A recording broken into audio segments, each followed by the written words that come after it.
Hello everybody, Mark Schaftlein with you, and this is the Schaftlein Report. It's Tuesday's edition, and as by Tuesdays work out twice a month, we're broadcasting from both beautiful Irvine, California, and from that great wine country in Northern California. Drew, welcome back to the show. It's Tuesday. Happy to have you with me today. It seems like we just talked the other day. Yeah, it does. Time is flying by. Midterms are upon us, and it's great to be with you as always. I love coming on here. Hey, Drew, a lot of things that you and I have been talking about literally for months seem to finally be breaking through the American public. I mean, the crime issue comes to the forefront. Every day you see something on it. The inflation numbers are not getting better. The Federal Reserve is continuing to have to raise interest rates. People are seeing their 401ks down 20 to 25%. The Biden administration is trying to lie about what's going on at the southern border. Drew, you can't lie your way to an election victory. What are your thoughts on everything I just laid out there? Yeah, well, you're exactly right. I mean, they have been lying about things since the beginning. I mean, they called inflation transitory. They're still denying, a recession. Biden's still saying. I mean, look, I'm frustrated because technically, I think we meet the threshold of that, and we are in a recession. But even still, Biden's sitting there saying, well, he doesn't think it'll be that bad. Unless of course Republicans are elected. That's the caveat, right? The moment Republicans are elected to Congress, then we're going to be in a big bad recession. But look, I mean, people are sitting here saying, hey, when is that? This was asked of the press secretary the other day, yesterday, I think it was. When will the Inflation Reduction Act kick in, right? When is this Inflation Reduction Act supposed to actually start working? And then what do they say? Well, they're not entirely sure, but, definitely after midterms, right? After midterms, just vote. And then, then it'll be taken. But yeah, they lie about the economy. Joe Biden, I think you spoke about yesterday. He says the economy is strong as hell. Yeah. I mean, this man cannot stay in office. This is a delusional individual, but crime rates are through the roof. I was looking at statistics today. Actually, Daily Wire had a great piece out on it. And they were talking about what's happened to the police forces in terms of them shrinking, just like our economy. New York City, for example, Mark, which has the largest police force in the country. Right. Well, they lost over 1,000 police officers in 2021. That's the last year that the data was available. So it's worse than that by now. But they actually did defund the police. They slashed the budget by $1 billion. But everywhere you look, Minneapolis, Los Angeles, Seattle, Portland, I mean, they're all down roughly 20 to 25%. Right. And, mayors in these cities have come out and even said outrageous things like police forces are, they were established as white supremacist institutions. But Democrats come out and say what? Remember when they tried this tactic a while back? They said, oh, no, Republicans are the party of defund the police. I mean, they just it's hard to fathom lying like this and thinking that you're going to get away with it. Yeah, no, they're not going to get away with it. And polls are starting to show that. I mean, you saw what happened in Philadelphia last night where, a motorcycle gang comes up, starts throwing bricks, starts throwing bottles, attacking police officers. You mentioned what's going on in New York City. LA is an absolute debacle. It's a disaster up there. People are moving out of the city. You're having an election between Karen Bass, a crony for the Biden administration, and Rick Caruso, a billionaire, who former Republican changed parties. I don't agree with everything he says, but anything's better than Karen Bass. Anyhow, I mean, it's really a debacle. They got 42,000 people on the streets up there. Seattle's unlivable. Portland is just an absolute war zone. And you know what's really interesting? As we go through and we talk a little bit about some of the polling, you mentioned Minneapolis. The high-profile Attorney General, Drew, in Minneapolis, Keith Ellison, former important member of Congress, now serving as Attorney General in Minnesota. You would think, after the high-profile George Floyd case, the defund the police, which they did do in Minneapolis. Now, they've had to crawl it back, but how in the world can Keith Ellison be in a neck-and-neck race for Attorney General if the Democrats, quote, are so popular in these deep blue cities where crime is just escalating? Yeah, well, I think you do look at these states that have been, firmly controlled by the Democratic Party for a lot of time. And you're right, you have places where they're neck and neck, or they're spending a lot of money on races that, in districts they've held for, 3 decades.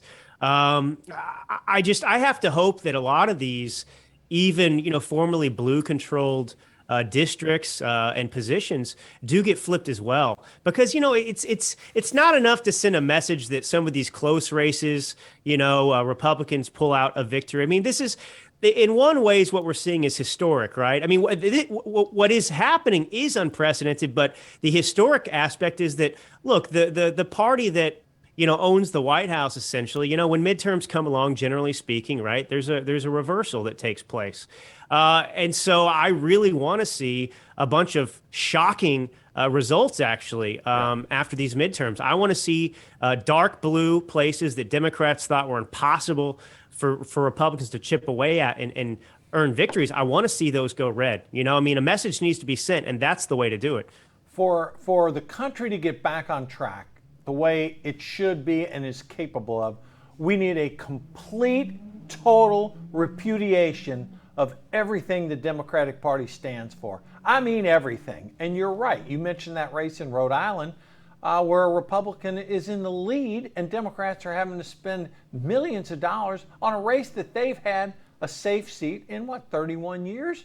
I mean, when you see things like that happening, it tends to forecast you could see a red wave coming. I mean, look at some of the political moves Biden's making here. Gas prices start to go up in the Northeast and the full eastern part of the United States, east of the Rockies.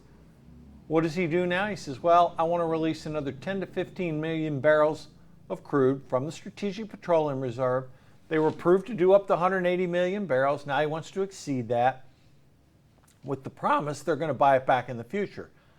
Look, it's blatantly political what he's trying to do. He cannot stand having oil prices heading north right before the midterms. The problem is, Drew, they're high and heading higher. Now, I ran across someone here I was debating yesterday, and he said, well, in California, prices came down. I said, came down? I said, from $7? Yeah, they came down. They're still $6.50 a gallon here in California. So anyone expecting relief from that, they're not going to get it. So he pulls the stunt on oil. He threatens Saudi Arabia. That went over like a lead balloon.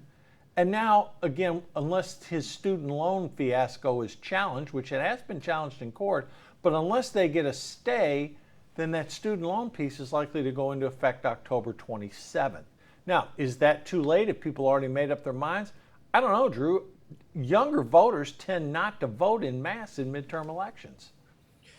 Look, the student loan thing's a done deal. I mean, when you talk about peaking, I mean, that's not a relevant issue for anyone. I mean, I talk to people who I've gotten into debates with them as well, as I've come out and tried to address the unconstitutionality of it and the far-reaching repercussions of trying to just forgive this now. Also, the unfairness of me paying for your loans after I already paid my own off. But they're joyful. This is really going to help me out right now. But that's not really an issue that's going to move the needle in terms of the midterm motivation here. Most of these people already accept that their loans are going to be forgiven anyway. I mean, that's just the way they're thinking right now, right? I mean, that's the way the media reported this is a big victory. But no, I mean, everything the Democrats were hoping to make a campaign issue to benefit them in the midterms has gone away, or it's irrelevant right now. I mean, like you said, the gas prices are rising again. They're approaching $4 a gallon. I think that's up 20 cents from last month. And so you're right. But this political maneuver of looting the strategic petroleum reserves.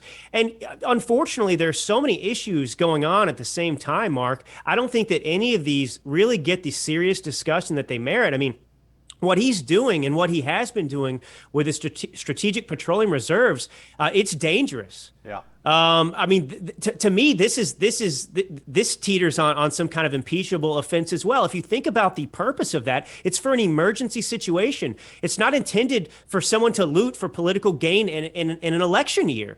Yeah. And there's not any, they're not filling those back up. We're not becoming energy independent. They're just getting rid of them. And what happens when we actually have a disaster? All of that's gone. Well, the disaster is Biden's green energy policies, and people at the polls will be voting on it. And like you mentioned, you talk about issues the Democrats wanted to run on.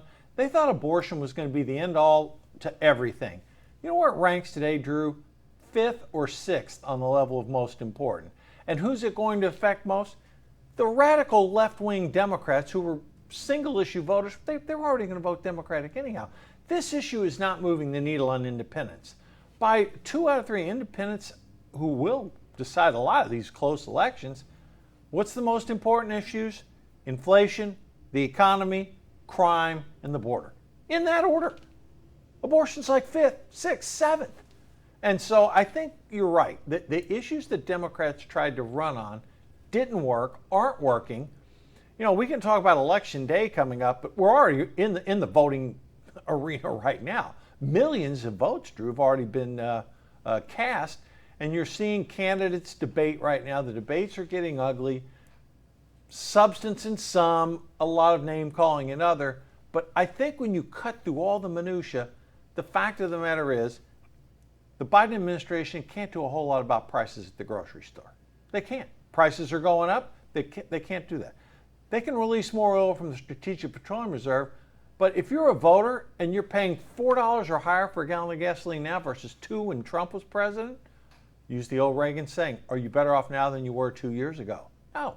So I think, and you combine that with Biden's incredibly low popularity, hovering around 40, and again, who these 40% are. I mean, the guy cannot even conduct a press conference without his wife getting all pissed off, yelling at White House staff. What are you letting this guy do? He's an embarrassment. I mean, it's really bad, Drew, when the commander-in-chief has to be controlled by the White House, and it never changes. I mean, this has been ongoing really for the better part of over a year, and it's sort of embarrassing for our country. I think voters, if they're wavering which way to go, they're going to think, oh, God, do I really want to support Biden? And if enough of them say no and they decide to vote Republican, you could see a red wave of historic proportions. Yeah. I mean, all indications seem to be pointing to that, you know, as you pointed out yesterday on your show. And, I have to wonder, I have the same question that you do every time. I mean, I think whether it's 40%, 35%, I mean, 10% of people who would support Joe Biden's too many. But I mean, I don't know. Maybe some of the 5 million illegals who've come in over the past year, maybe that's who they're polling, for this approval of Joe Biden's job handling. I don't see how any American citizen could possibly find anything to approve of in this administration. I mean, personality-wise, the fact that he's losing his mind, has lost his mind, the gaffes, him eating an ice cream cone, and callously just telling American people this country's strong as hell. I mean, right. These people. This is what the country fought against at our founding. This type of behavior, the let them eat cake. I mean, these people really view themselves as our superiors. They belittle us, they look down on us, and they have no sympathy or empathy for anything that the American people are going through. And I really think that is really going to be one of the driving forces that kind of buries them in the end, because they don't even make an effort to, they lie, but they don't express any compassion. I mean, they just act like this stuff isn't going on. And at some point, that's going to frustrate even your most loyal base, who can't pay for groceries, who can't fill up their car. I mean, and you hear the president saying, this economy is great. I mean, come on. What was the stunt? Come on, man. What was the stunt he did yesterday, Drew, where he spelled out something on some website? Tell our audience what happened with that yesterday. I saw a brief headline on it. Yeah. Well, he was giving out the website, I think, to report fraud or something like that, with as it relates to the launch of the student loan, application process and everything else. And he spells out, like everyone knows, right? It's let's just make up something up. MarkSchaftlein.com. It's like go to Mark Schaftlein, DOT.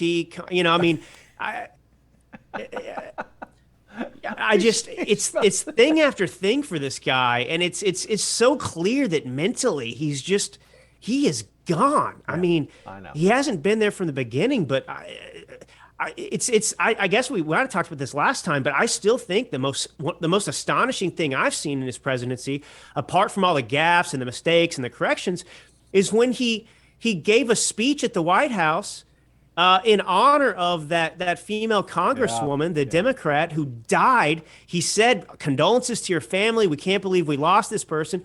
And then, a few weeks later, he's Where's looking around the Jackie? room. Yeah, Where's Jackie? I I mean, know. that should end a presidency. Yeah, yeah. It's bad and it's getting worse. And again, folks, the way to change is to get Republicans elected. Let me go through some polling numbers here, Drew. And I talked about some of these on yesterday's show, okay? And I'm going to sort of repeat the theme a little bit. We talked yesterday about the congressional ballot, and what astonished me, Drew, I'm used to having Rasmussen, Trafalgar, even the Harris poll, conducting numbers that are accurate. But when I see CBS News, New York Times, basically within a point of traditional good polling outfits reaffirming those congressional ballot numbers, and I'm seeing the Real Clear Politics red versus blue on Republican versus Democrat, the red line is spiking up. The blue Democratic line is flatlining. When New York Times and CBS say, hey, Republicans are leading in the generic ballot, and these leads are growing 4 and 5 points, I tend to put some credibility in them. Particularly, I am of the belief that, as some Democratic strategists have said, they peaked too early. They thought the abortion issue would carry them all the way to the finish line. It's not even coming close. They thought, well, maybe inflation will ease. It's not. Interest rates are continuing to rise. Stock portfolios are declining. Now, albeit October sometimes can rally, could happen. But when you add it all up, Drew, here's what the polling numbers currently say. I know they had a debate in Ohio. J.D. Vance, he's up by 2. I actually think he's up a little bit more than that. Tim Ryan portrays himself to be a conservative Democrat. Yet when they examine his voting record, he votes with Schumer and Pelosi between 99 and 100% of the time. That's no conservative Democrat, Drew. But in North Carolina, he was up by 2 or 3. Now he's up 6. A little surprising one here. Chuck Grassley in Iowa only up 3. I think he wins by more than that, but that race is closer than expected. Ron Johnson up in Wisconsin, +3. That I've seen some polls showing him up +5 or +6. When Mandela Barnes is the only thing he's talking about is abortion, and he's not talking about crime in the economy, Ron Johnson's going to end up doing very well there. I talked about this yesterday. I really believe the Raphael Warnock, Herschel Walker, they had another debate recently, then they had the empty chair debate. I don't think either one of these guys are going to hit 50%, Drew. And I think we're going to have another runoff like we did when Warnock and John Ossoff won back in 2020. Now, you've studied these polls. I didn't mention your infamous least favorite candidate, John Fetterman. Give me your thoughts on these polling numbers, where we are today. And I know you've got a special zinger for your favorite candidate, John Fetterman. Right. Yeah. A younger version of Joe Biden. Worse. Well, look, I think that what you're acknowledging here in terms of these, New York Times, CBS, these polls that you would typically expect to poll more Democrats to make it look more favorable, these kind of suppression polls. I think that it's right on the money, and it makes sense that they're reporting things accurately now that we're closer to election time. Before I address it, I think that you and I have talked about this on your show months ago, I think. We talked about these issues of abortion and everything that the Democrats were hoping would help them sail to victory or offset some of the damage in November. And I remember talking to you about this. We said it's too early. There's so many months in between now and then. Yeah. This abortion issue is going to die down. I mean, it doesn't mean anything that it's August and people are losing their minds on the left, about abortion. November is a ways away, and there's going to be many things that come into play, gas prices, things like that. And so what we said, I think, has come true. But look, it's to the benefit of Democrats right now to report these polls accurately, because they better hope that there's some Democrats that are still available who haven't already sent in their mail-in ballots to show up and vote right now.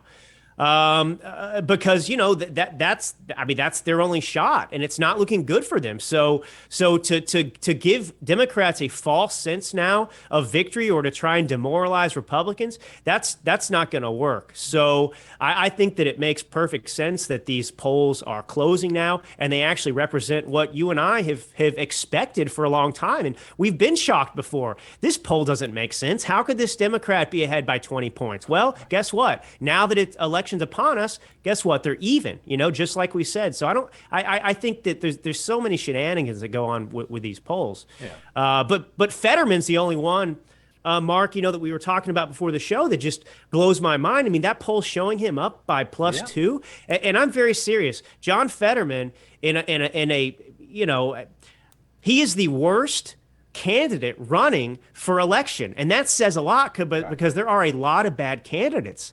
And so you mean to tell me in Pennsylvania, a state that Trump has won before, and that he's up by 2? That's impossible. I can't buy that. Pennsylvanians are not that stupid. No, and Fetterman would be a guy who would literally be left of Elizabeth Warren and Bernie Sanders. I mean, he would decimate the energy industry in Pennsylvania. Crime, he's really soft on crime. He's been incredibly soft, letting murderers and rapists and people out of jail, people that commit violent assaults. And what is this guy going to do? Walk around the Senate in a hoodie with all his tattoos? I mean, this is what's wrong with American politics. When a guy like this, who clearly, again, no, we don't wish any ill health on someone, but the guy had a stroke. He's not mentally capable of carrying out the job. And yet here he is. He's +2. Now, will that hold up? That lead has been deteriorating. A couple months ago, he was up 9 to 11 points. Now he's +2. But I'm shocked he could even be up at all, because this guy is clearly not qualified to be a United States senator. And yet somehow this former small town mayor who hasn't worked a day in his life, a trust fund guy who walks around in a hoodie all the time and can't even speak. I mean, I don't know. Maybe that's the outlier. I'm hoping it is, because it would be great. A lot of polls are showing Oz closing it. Let's hope that he does, because I got to tell you, Drew, I get some of the races. Some people may say, this person's this person's that. I can't think of one, not even one redeeming quality on Fetterman. Nothing. And yet there he is. So, we'll see how it turns out. But it's just really interesting. A lot of these people, going back to that abortion issue, I mean, most people in most states, if they want an abortion, they can get it. And what Republican candidates are doing is saying, hey, it's working pretty good in my state. I don't see any reason to make any changes. And if a Republican tells you that, you sort of disarm all the radicals. Look, a couple other things that are happening that are in Republicans' favor, and it is shocking the Democrats, Drew. There is a gender divide happening among Black Americans. Black men, which in the last election by about 12 to 13% voted Republican, that number, depending upon how you're looking at it, could be 20 to 30%. Hasn't moved the needle at all for black women. They're still the rock bed of the Democratic Party. But black men, Drew, if that number hits 30%, this won't be a red wave. It'll be a red tsunami. Yeah. And I think that that's the case. We've seen that happening for some time now. Look, this has been going on for a long time with black voters in particular. I mean, they're the most loyal constituency in America. And look, they were bamboozled back in the 1960s. It's just, there's a whole historical reason for it. They wanted civil rights, and the Democrats, were the first to virtue signal it, with the Civil Rights Act of 1964 before they put them on welfare and put them back on plantations. But, it's interesting what you say that black men apparently seem to be, really abandoning the Democratic Party while women don't. I think that there's a reason for that too, which is also related to the welfare state. If you look at the critical race theorists and people like that are promoting racism in America, it's their Marxist experiment. They had class warfare in the Soviet Union, and here it's racialized. But they celebrate the single mother without a job on welfare. And unfortunately, that's where a lot of the problems in America are today. and the Democratic Party is fighting tooth and nail, to keep that in place, to prevent, to discourage people from marrying. They attack the nuclear family.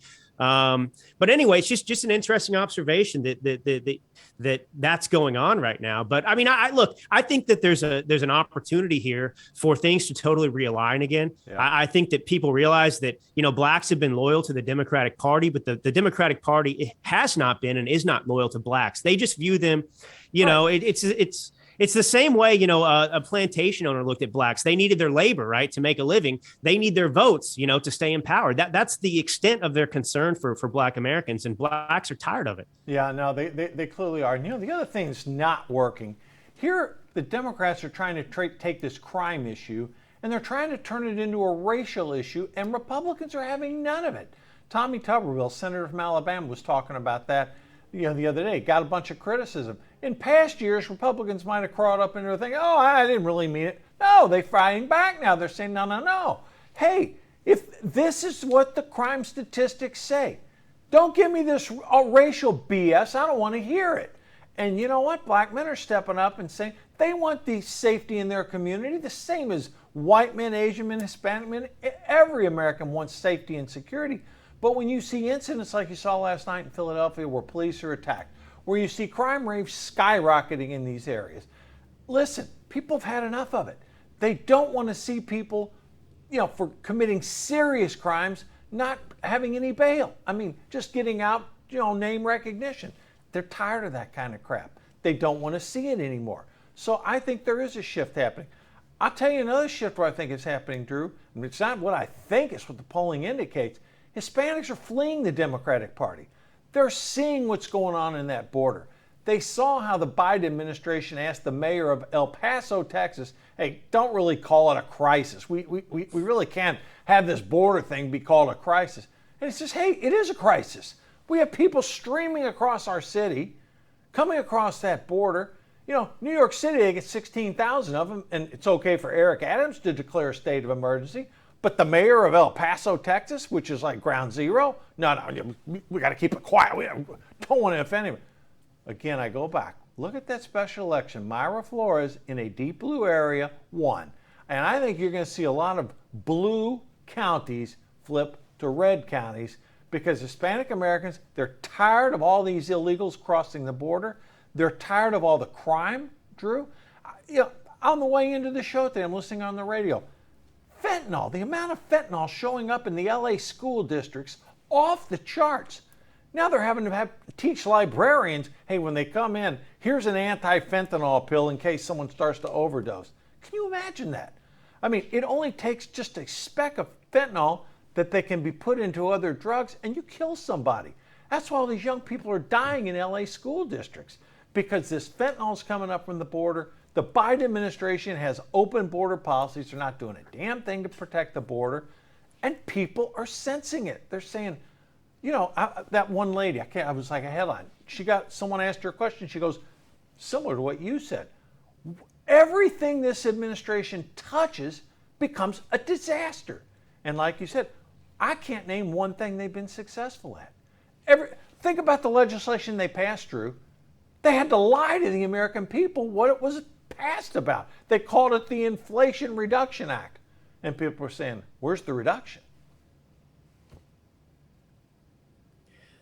Yeah. Well, that's back to your theme. I mean, all they have are lies to run on right now. Right. And I mean, it's just all of what you just explained is shocking. I mean, I kind of love the NAACP and these black candidates out there and Democrats in general, what they're saying? They're saying Republicans are using the issue to ignite fear, right? In terms of crime. I mean, the Democrats have defunded the police. Right. Crime rates have objectively skyrocketed. Police forces are shrinking. And, so they put out these ads, Republicans do, pointing out, the truth. And they call this a fear tactic to push voters away from voting for. Well, exactly. Yes. People shouldn't vote for Democrats. And that's exactly why. Right. But, I really am hoping Well, I should say I'm excited because I predicted, but I'm very excited for Stacey Abrams to lose because I can't wait to refer to her as a twice failed gubernatorial candidate. Exactly. No, that's going to be good. Hey, and you know what? Tim Scott, Lindsey Graham were campaigning for Herschel Walker. Again, that one's going to be a runoff. But a couple other things I want to talk about here. Okay, Grassley, he talks about this. He says, hey, the FBI is aware of the Biden crime family. And I'm sitting there thinking, I was doing some show prep for the show, thinking about this. I almost didn't even list it because is anything going to be done about it?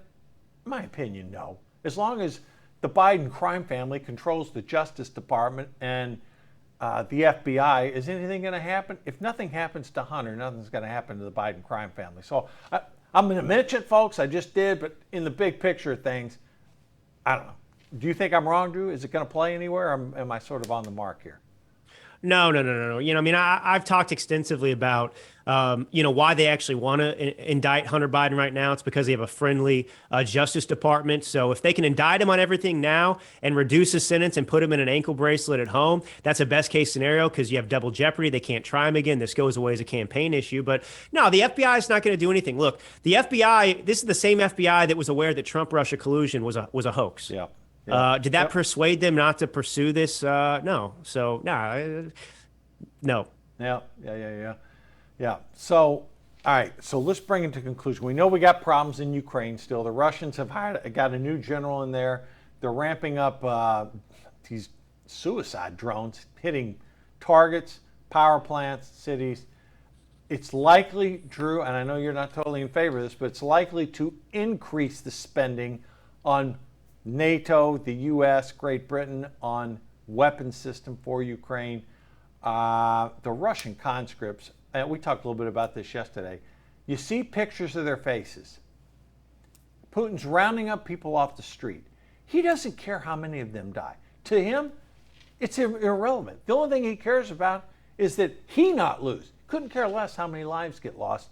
And these conscripts are dying at just horrific. Now, again, they're the Russians. They're fighting the Ukrainians. It's just an ugly situation over there. I don't see it getting any better. But one thing about our election, Drew, that's not even ranking in the top 10 of issues. So how's it playing politically in this country? It's not having any effect on the election.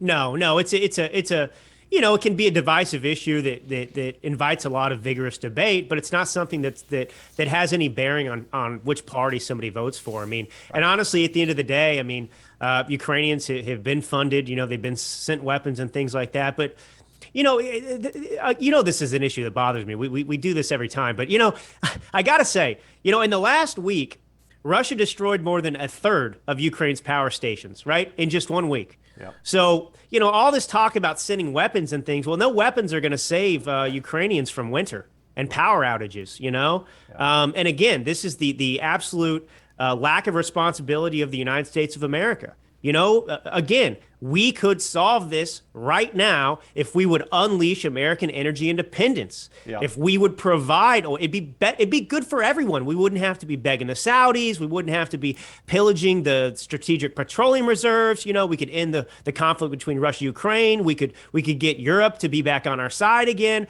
But of course, he won't do any of that because we gotta put up some more windmills so that we can make one coffee a day. Oh, it's funny. All right, we got a couple minutes left. Listen, we've talked on this show. I've said consistently I think the Senate's going to be 50-50 or maybe 51-49. Right now, I feel the Republicans can win 50 seats, maybe 51, and our worst case scenario, I believe, is we'll have 50 and that Walker-Warnock race will be a runoff. I don't think we're going to be less than 50 seats. And I think there's possibility. I mean, we didn't even talk about this.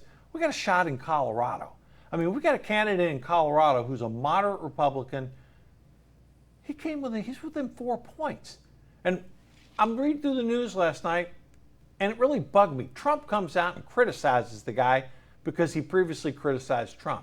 I mean, here we got a Republican's got a chance to win in, blue state Colorado, and our former CEO Trump is now criticizing a candidate who is surging. I'm like, just stay out of it until after the midterms are over. I was really frustrated by it. But I think that's going to happen. I think this race in Utah, where all the Democrats and the media are touting Evan McMullin, I think Mike Lee's going to win that race, albeit close. And I'm really ticked off at Mitt Romney for not standing with a fellow Republican. Can you imagine, Drew, what Ronald Reagan would be saying to these Republicans, Trump, Romney, who aren't fully supporting our candidates? I mean, to me, it's just shocking. Yeah, I mean, it just shows you how petty and how uncommitted these individuals are to actually protecting the country. I mean, look, we all have disagreements. We're not all going to get along all the time. There's a lot of egos, obviously, with people who are in politics and in these different realms. But, it just shows a level of immaturity. And, these are people who are not, I mean, look, these are the types of situations where I look at this and say, you're not fit to serve. Yeah. You're just not.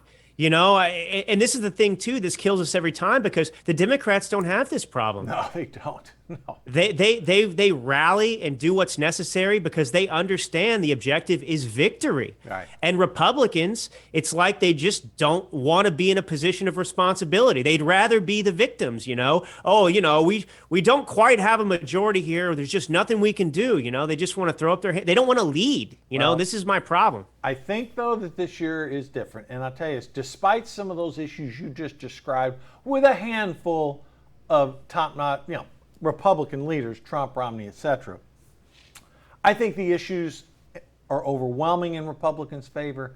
So many people want Republicans to run the economy because they know what Biden's done to it. They can't take the crime anymore. They're tired of seeing 2 million people come across that border. We have some damn good candidates out there, too. People who are talking to what the constituents want, not sitting on some ideological fence saying it's my way or the highway, which is where the Democrats ended up. That's why, Drew, I really believe, when you were on 2 weeks ago, I said, hey, I think we're going to win about 20 seats in the House. I think that number could be higher now.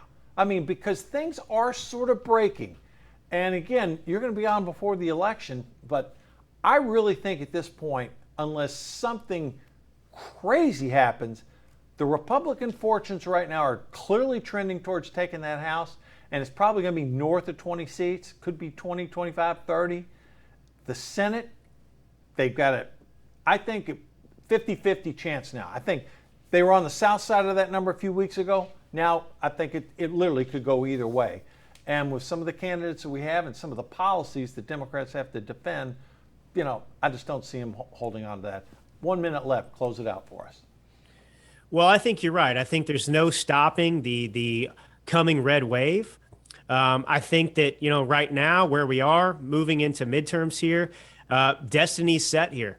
Again, the caveat, right? Every time, get out and vote. I mean, I can't say it enough that we cannot take any of this for granted. And, look, this needs to change all of us going forward as well. We need to all become more active in our communities and pay attention to politics, throughout the year. Because let's say we get what we want, and I think it's going to happen. We're definitely going to take back the House. Let's hope we get the Senate too. Then we got to make sure and hold their feet to the fire and make sure they deliver. These people have to be held accountable, and we're the ones who hold them accountable. If they're not doing it, it's time to get involved immediately and start finding new candidates to replace them. This is what we have to do. And we all have jobs. We're all having a hard time right now in this economy, but we have to stay focused on our responsibility as American citizens. Yep. Drew, I couldn't have said it any better. So, hey, again, thank you for joining me today. Your opinions are rock solid as always, and you're going to be back before Election Day. We'll be talking about this again as, folks, it's getting closer and closer. You know what? This is Super Bowl time if you're in the politics era, and, we have an opportunity to correct the errors from 2020. And as Drew said, get out, vote, encourage your friends to vote, and do what the Democrats do. If they need help, get them to the polls. All right, that's it for today. Thanks again, Drew. Appreciate everything. We'll be back tomorrow, folks. We're going to cut through the propaganda. We'll stay on top of this, and we'll give you the straight story. See you tomorrow. And I'll see you in a couple weeks, Drew.